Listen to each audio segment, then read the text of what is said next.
Welcome back dito sa channel natin. Andito tayo ngayon sa may SM City Grand Central. Kamakailan lang nagtrending ang isang lugar dito sa monumento. Parang Shibuya Crossing daw sa Japan ang kalsada dito. Nakakatawa man pero pupuntahan natin at alamin natin kung ano nangyari dito.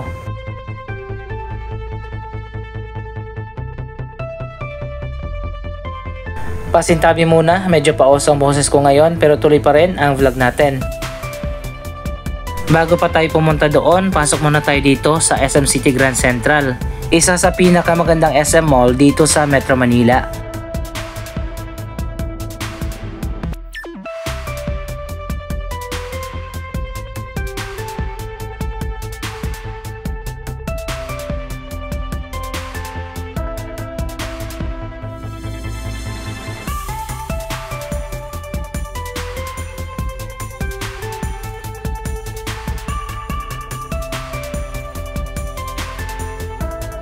Maganda ang interior design dito sa SM City Grand Central at malawak din yung area nito.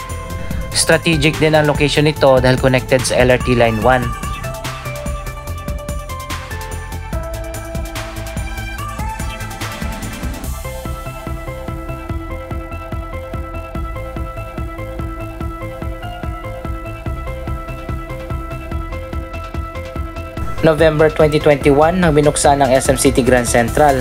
Dito nakatayo noon ang Evergotesco Grand Central Mall na nasunog at nagsara na. Nabili naman ito ng SM at ito na nga ngayon tinayuan na ng bagong mall.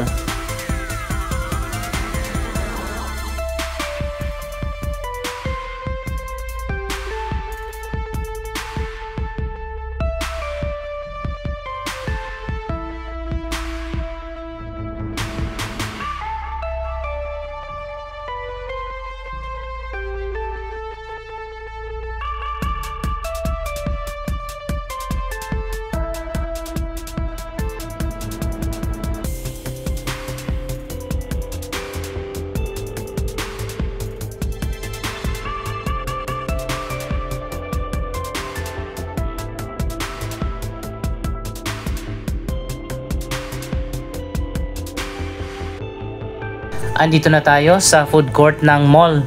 After 2 years, napakaganda pa rin ng SM City Grand Central.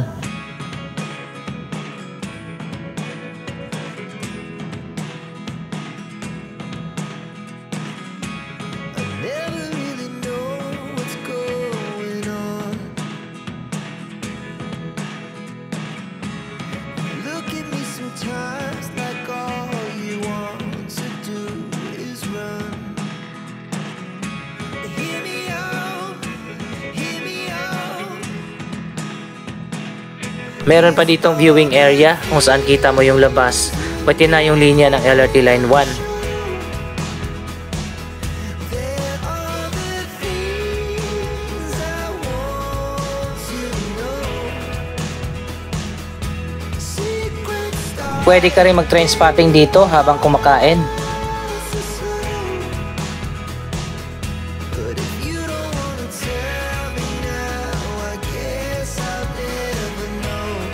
Katulad din sa iba pa mga SM, meron din ditong cyber zone, supermarket, department store, cinemas at marami pang iba.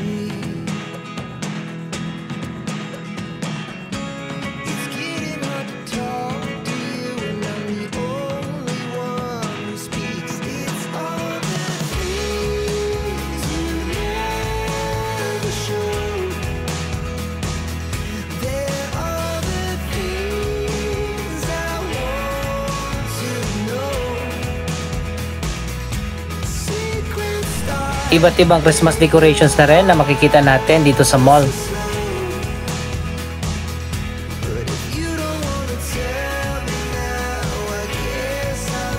Ang SM City Grand Central ay merong 5 floors at meron pang isang basement level. Dito sa taas ang iba't ibang mga arcade at playground para sa mga bata.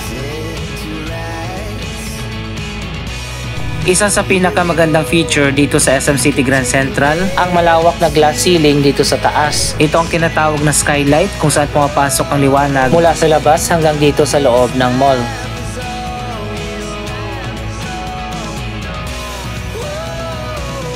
May pocket garden din dito at mga sitting areas.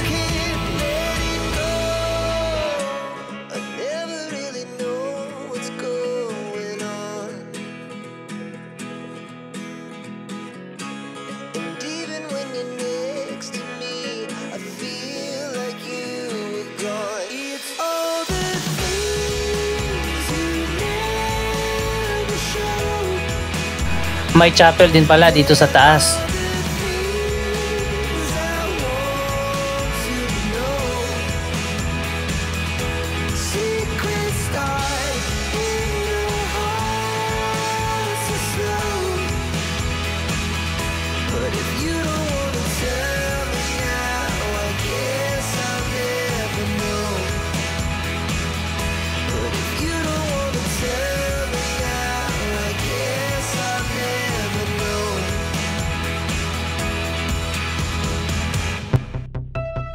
Pagpasok nyo pa lang dito sa entrance ng mall, sa ground floor, ito agad makikita nyo ang kanilang Christmas display. Anyway, nandito na nga tayo sa labas ng SM City Grand Central, kung saan dito sa tapat, tinatawag ng ilan na Shibuya Crossing version daw ng Pilipinas ang lugar na ito dahil nga sa dami ng mga taong tumatawid.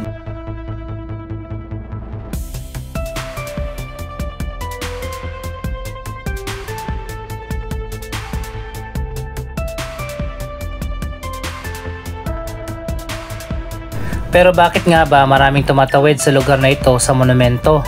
Dahil na rin siguro sa kawalan ng footbridge o tawiran. Meron naman ditong footbridge na nasimulan na ilang taon nang nakaraan pero hindi natapos ang proyektong yan. Dito sa taas, connected sa LRT1 station, ang footbridge na patawid sana papunta doon sa kabila.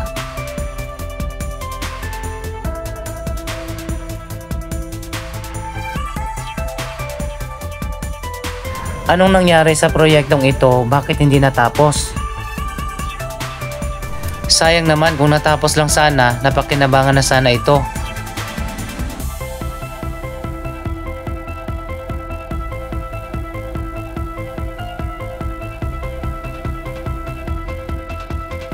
Kaninong proyekto ang footbridge na hindi natapos? Ito ba ay proyekto ng LRT Line 1? O di kaya proyekto ng LGU ng Caloocan? O baka naman proyekto ng iba pang mga government agencies katulad ng MMDA o di kaya DPWH. Sana naman matapos na ang proyektong yan para mapakinabangan ng mga pedestrians.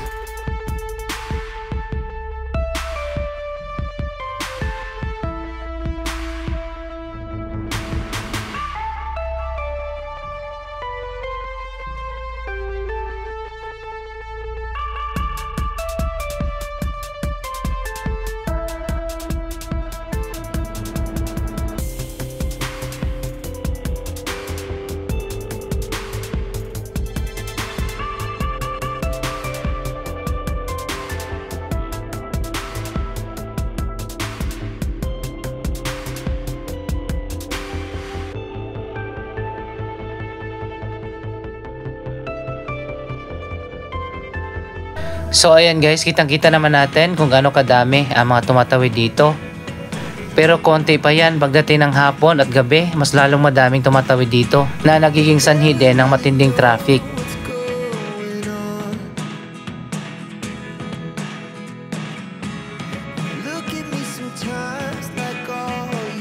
Sayang naman yung footbridge at itatawid na lang sana dito sa kabilang side.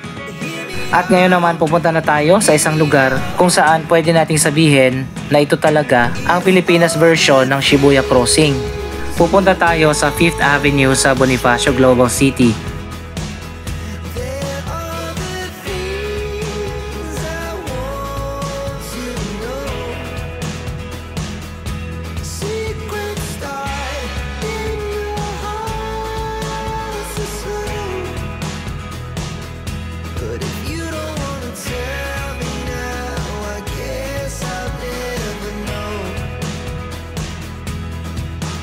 Andito na tayo sa dulo ng Bonifacio High Street, ang 5th Avenue, kung saan pwede nating i-compare ang lugar na ito sa Shibuya Crossing sa Japan.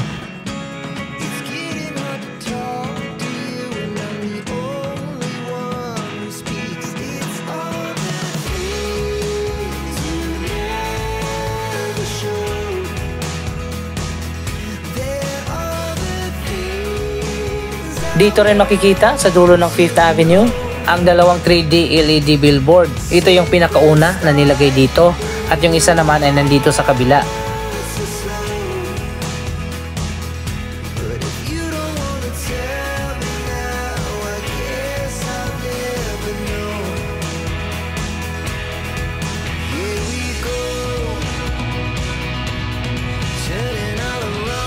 Napakarami ng tumatawid dito sa crossing sa 5th Avenue, lalong-lalo na sa hapon hanggang sa gabi.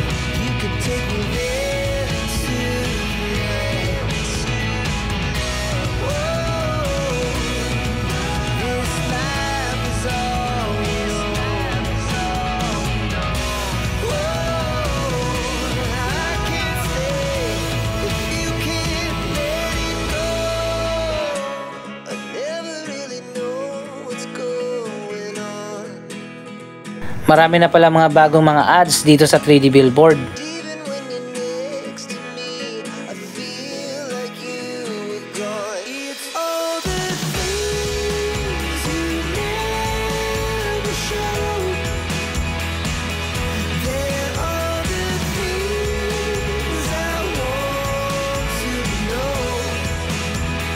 At syempre nandito pa rin yung pinaka-original, ang 3D na pusa.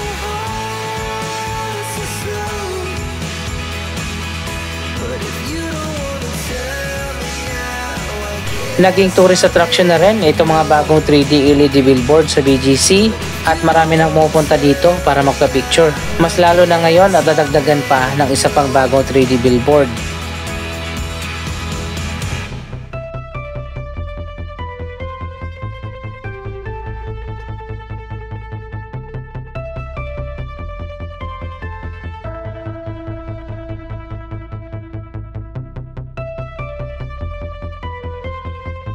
Ito naman ang ikalawa at pinakabagong 3D billboard. Dito yan makikita sa Central Square sa may BGC, sa tapat lang ng isa pang billboard.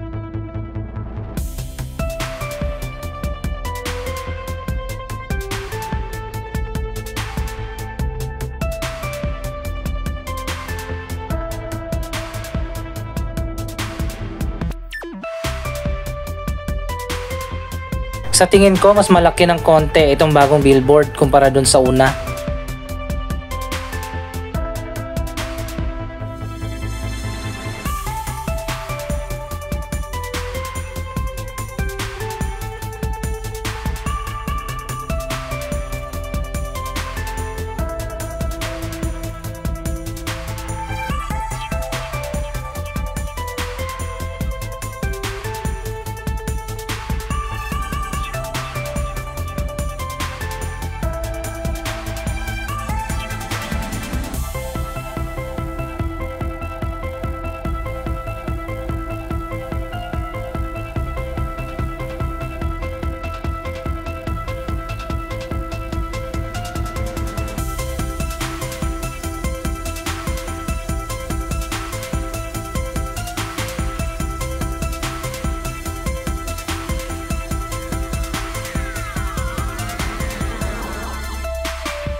Marami pang areas dito sa BGC na parang Shibuya Crossing dahil sa dami ng mga tumatawid.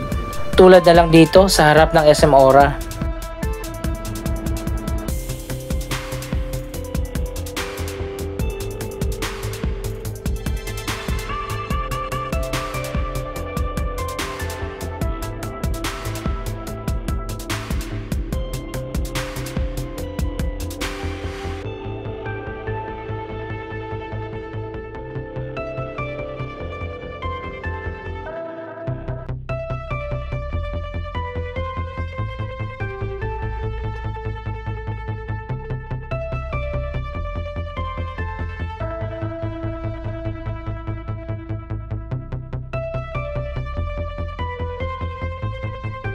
Anong masasabi nyo sa pagkakaiba ng sitwasyon ng mga pedestrian sa iba't ibang lugar sa Metro Manila? Mag-comment lamang dyan sa baba ng inyong mga reaksyon. Maraming salamat sa inyong panonood. Don't forget to like, share, comment at subscribe. Thank you for watching.